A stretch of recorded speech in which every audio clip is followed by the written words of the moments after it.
পেয়ারা গাছের যেদিকেই তাকান শুধু পেয়ারা আর পেয়ারা। সম্পূর্ণ বাঁধার অবস্থায় রয়েছে পেয়ারাগুলি, দেখে নাও সম্পূর্ণ বাঁধার অবস্থায় আছে।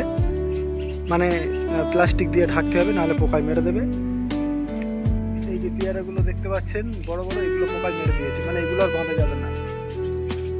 তাই বাঁধার একটা নির্দিষ্ট নিয়ম রয়েছে। এই যে পেয়ারাটা আমরা দেখছি, এই পেয়ারাটা সম্পূর্ণ প্লাস্টিক দিয়ে ঢাকার পরিস্থিতিতে চলে এসছে।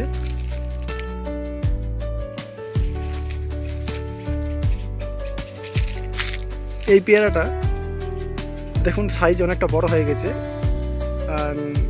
যত পেয়ারাটা বড় হবে তত পোকার আক্রমণে পেয়ারার মধ্যে পোকা দেখা যায়। তাই এগুলো প্লাস্টিক দিয়ে ঢাকার পরিস্থিতির বাইরে। প্রতিটা ডালেই প্রায় অনেক পেয়ারা আছে। এই সময়টা ছোট ছোট পেয়ারার বাঁধার সময় এবং ডাল টানার সময়। তাই বড় পেয়ারাগুলিকে ছিটে ফেলে দেওয়া হচ্ছে। প্রত্যেক গাছের গোড়ায় দেখুন সব বড় বড় পেয়ারাগুলি কেমন বিছিয়ে রয়েছে।